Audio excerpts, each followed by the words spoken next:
Well, hi everyone, Ron Valant here. Today we're going to do a recap of 2020 and look into the future and see what we can see. And so I just hope that everyone's doing okay and that you're faring well under the circumstances. Okay, well, let's kind of go back even before 2020 here to 2019 at the election. That really, for me, was the tipping point of Canada. We had a slim opportunity to work within the system that we have that people accept to be able to change things. And that did not materialize. And what I told people after the fact was to brace for impact because the shields are down and the Klingons are coming in and the ship is being blown up and expect wild, wild, crazy things. You thought things were crazy before, it's just going to accelerate now. And why could I say that? Because I know the agenda, UN Agenda 2030, and it's going to roll in like a freight train. It has been for a long time now, but it's going to only accelerate as each year passes. The acceleration will continue to increase. And we saw that right away with the blockades of the railways, something totally insane that the RCMP were standing down. And this gives you a good indication of how things are going to roll in the future.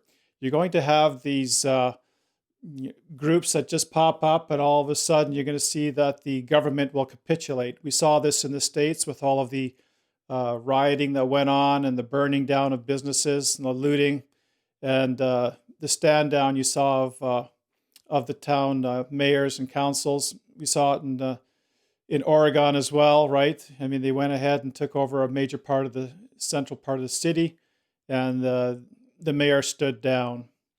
This gives you a glimmer into the worldwide mafia that we're basically up against. And it is far more extensive, pervasive than you can even imagine. And it goes all the way down to small little groups that you see popping up everywhere, demanding outrageous things. So then we went into, and of course, you know, the big story for 2020 has been the Cervasive bug that has the world, you know, captured. And the problem really hasn't been the bug itself, it's been the reactionary moves of the governments. And when you go ahead and take a good look at it, you can see it's all part of the big plan. 2 months of the Cervasive bug measures that the governments have placed achieved more than the last 30 years of the climate change hysteria that was propagated. And so this is the big enchilada. This is going to tie in with the climate change as well, because you'll see prominent people all the way up to the Pope saying that the reason why we're dealing with the Cervasive bug is because of the climate change happening. And it's all based on CO2, which every one of us exhales. So in order to be able to save Mother Gaia Earth, you have to be able to have an authoritative body overriding the nation states in order to be able to implement rules and procedures in order to be able to have a global solution for the common good. And really that's where we're at this point in time. Some notable highlights of 2020. We had the throne speech, which was given. All the media basically missed all of the key ingredients that were in that throne speech. I would recommend that you go and watch the video I put together on that. It's called The Throne Speech and start at 2 minutes. And there, an emphasis was made on building back better. It's the same slogan that Joe Biden used. It's also in the UN, and it goes all the way up to the papacy. So building back better is their plan here to move forward. And it has to be inclusive and equitable and sustainable as well. So all of these things tie into UN Agenda 2030. We had the world shocked by the World Economic Forum talking about the Great Global Reset. Time magazine issued an entire issue on the topic and gave it a front cover as well. And just talking about how this pandemic has brought about an opportunity to build back better with a global reset. Trudeau as well, even that video there that got leaked out of him talking to the UN, talking about how it's giving us the opportunity to do this in order to achieve UN Agenda 2030. So if anyone was wondering about, us people warning, giving the loud cry about the UN Agenda 2030 being a very dangerous thing, while Trudeau himself even talked about it and put it in these terms. And if you know what's going on at all, then you can see the agenda there. One of the late developments of 2020 was this issue of inclusive capitalism, where you have the titans of industry saying that they want to be able to have the Pope as their spiritual guide in order to be able to make capitalism more inclusive. I mean, we're talking major players here, like Visa and MasterCard, DuPont. You have Lady Lynn Forrester de Rothschild, involved there as well. You got Merck, Johnson & Johnson, on and on. Google, Facebook, all of them are going along with this situation here. And this is going to be fairly dramatic in the future. It's pretty innocuous right now, but you watch and see the development of how this plays out and how it's going to impact other businesses as well. Right now, we see the destruction of the small and middle class family businesses all across the world. With these lockdowns, the major corporations are able to stay open, while these smaller ones, restaurants and businesses, are being shut down. And it's only going to be the boys' club. And these small businesses, they're choking out right now, unless obviously people can stand up and put a stop to it. But the forces are pretty powerful against it. And so inclusive capitalism is a really big deal. The other late coming issue happening in 2020 was this issue of the Global Compact on Education. Again, coming from the Pope as well, and that is to create a new humanism. So they want to be able to change the education system even more than what they've done already to make it so that people can be educated for the new society that they want to be able to build for us. So these are big events that most people don't know about. Another bombshell event that no one really knows about is the Pope's encyclical called Fratelli Tutti. And if you really want to know the basic agenda for UN Agenda 2030, you can go ahead and watch that video I posted. I posted 2 versions of it. The 8-minute version is all you have to watch. And it's called The Most Important Video You'll See to Know Your Future.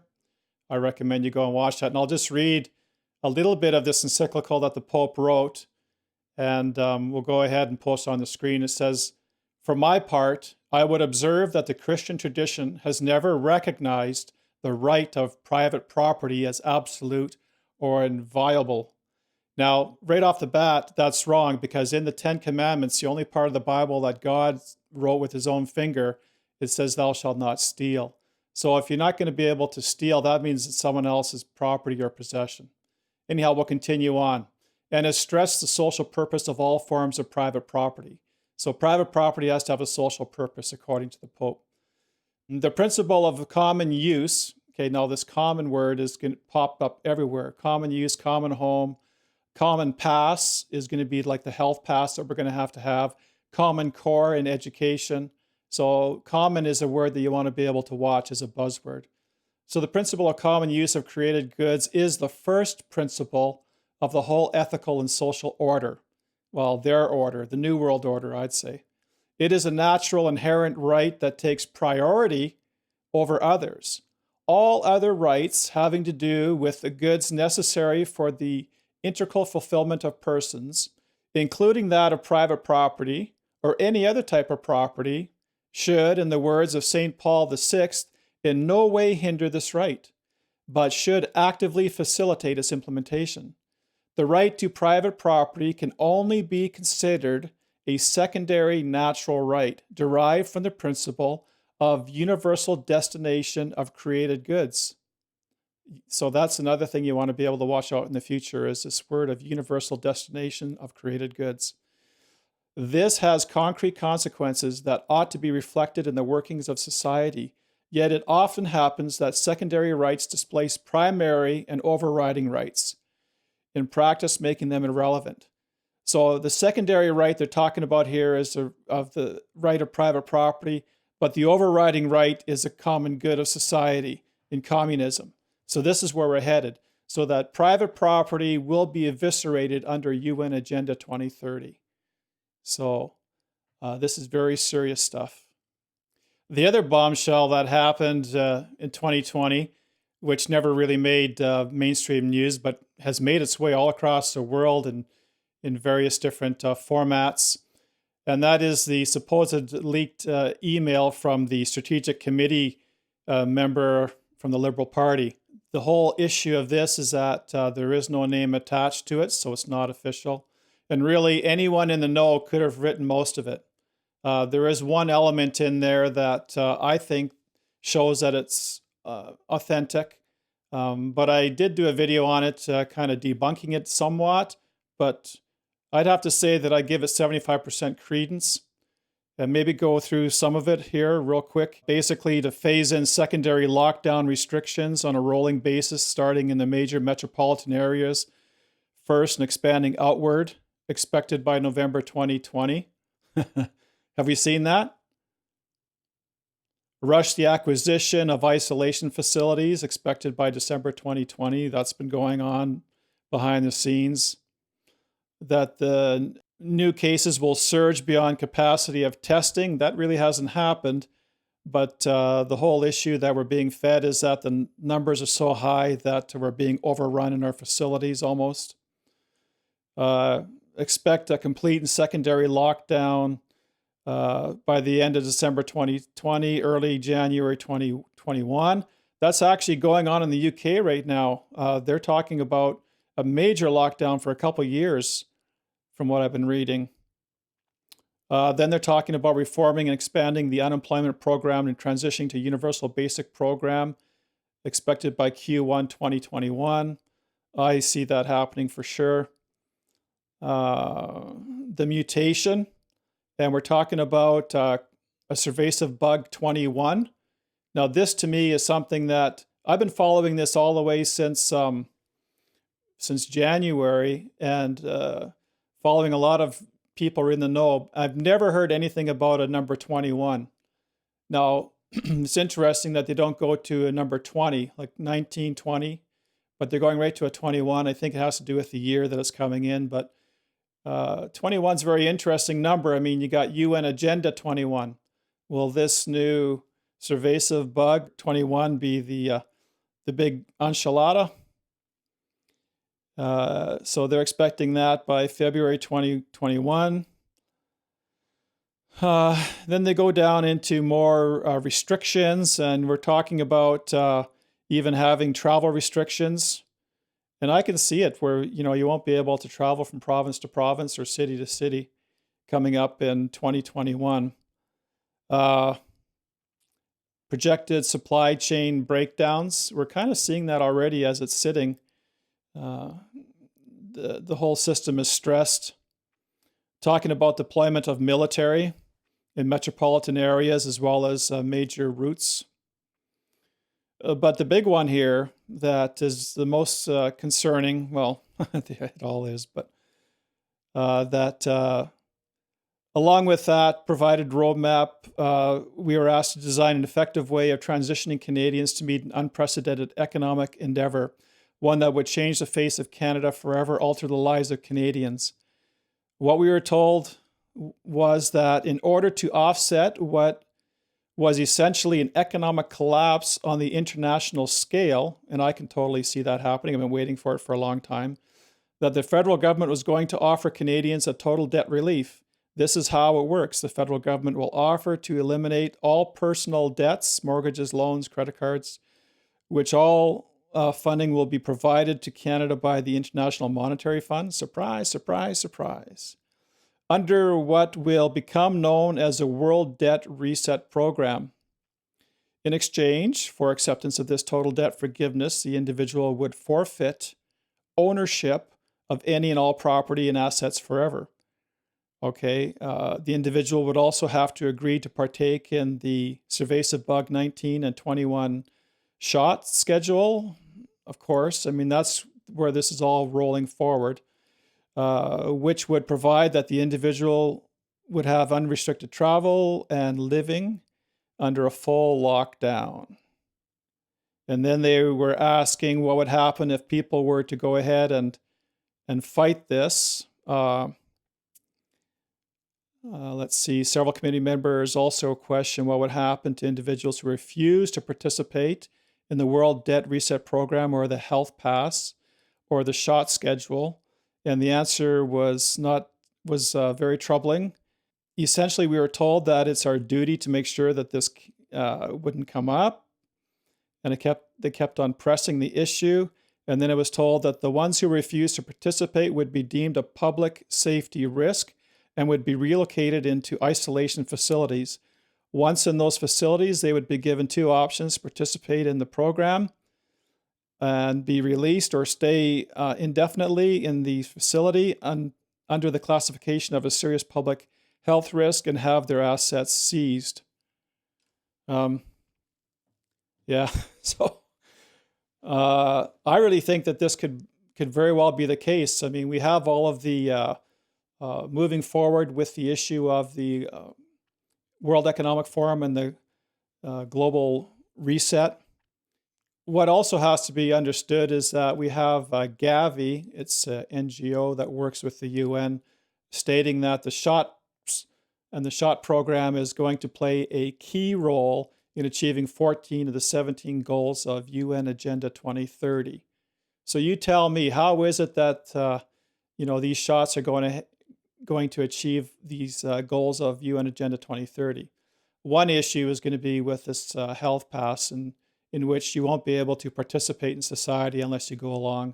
And whatever else you have in that thing is going to dramatically affect humanity. Another issue that we've seen, the big development happening in 2020, is a fracturing of society. You have people now very suspicious of the other, people taking sides on all different kinds of lines. But ultimately, in the end, what is really happening is that unless you go along with the program being set out by the corrupt politicians and this whole agenda, is that you're putting everyone else at risk. And this is where it's going to go further on down the line. Unless you participate with the SHOT program, you will be putting other people at risk. And then further on to that, it will just continue to further escalate. And unless you participate, you are the enemy. Well, at this point here, coming up into the new year, we see that the whole SHOT program is being rolled out. And it just grieves me to see what's going on there. And hopefully people are educated enough to know which side they're on. But the average person out there, I don't think really knows what's going on. So 2021, is going to be a very difficult year. My conclusion is that 2020 was the orchestra tuning their instruments. And from here on in, we're going into the main event. Probably by the end of the first quarter, we're going to see some big developments. But by mid 2021, we're going to be really into it. So as a Christian guy, I'm going to have to give you my perspective here a little bit on. I really see that we're into Revelation 13 with a no buy, no sell. I mean, it's being set up right now. If you don't participate with just what's going on now, you're not able to go into the stores and buy. Or you can, but it's a real hassle, and it's just all being set up. This really is our warning call, because when it comes down to this health pass, you're not going to be able to just go ahead and wear a face shield or an M on your face and get by. Now, it's very interesting. If you go and look at the video I did for the end of 2019, I gave a year-end review, and around 2240, I think it is, or something. I forget the number. We could very well be entering into Revelation 13 territory. And this is before the Survasive bug was unveiled. So that analysis is certainly coming to pass in fruition here. So, so we're getting into it. We're getting down to the wire as far as the Christian who would believe that Jesus is coming. We're getting into that territory, and we'll have to see. It's going to be probably years, maybe. But all of this stuff is being set up, and we have to be able to have a relationship with God. If you're not a Christian, I would definitely say now's the time to really get into it. The best advice I was ever given in my life was to open up the book of John in the Bible and to ask God if he's out there to reveal himself to you, and if this book is his book, to reveal that and to show you the way to eternal life, and have an honest, humble heart in it, and and proceed from there. And I did that, and I came to the realization that God is real, and that He has a plan for us. And from there, I kept on reading other books, and it went on from there. And as you walk in the light that God gives you, and listen to that still small voice in your conscience, and walk in that, you will be in good hands. Be a true seeker, and proceed forward, because we are in biblical times. I mean, this Revelation 13 was written 2,000 years ago, and it's talking about a no buy, no sell system. And here we are being set up. And as far as it being the shots that are the mark of the beast, I did a couple of videos on that. Watch the first one that I covered the issue of the shots more so, 666 and the mark of the beast. Myself, I don't see it as being the mark of the beast, although it's very eerily similar to it. And definitely at minimum, it's setting up the whole premise and the whole system of that no buy, no sell. And also herding us into groupthink and group mentality, and the thinking that those who do not go along with the program are the troublers of the people. So it's going to be quite a wild ride, So we're going to go through some hard times, definitely, but also look on the bright side. Eye has not seen, nor ear heard, nor has even entered into the heart of man the things that God has created for them that love Him. We're talking about mind-blowing, incredible, blissful, eternal life that we can't even dream or think of right now, where there's no selfishness and people, hurting each other, and it's just going to be just unbelievable. So whatever happens, I mean, we have to put our lives in God's hands, and whether we live or we die, or prosper or suffer, it's all part of the deal. And just want to make sure that we're on the right side of history and the right side of God. All right, so here we are going into 2021. It's going to be quite an exciting ride. We're going to have quite a story to tell at the end of it all. So take care, and God bless everyone.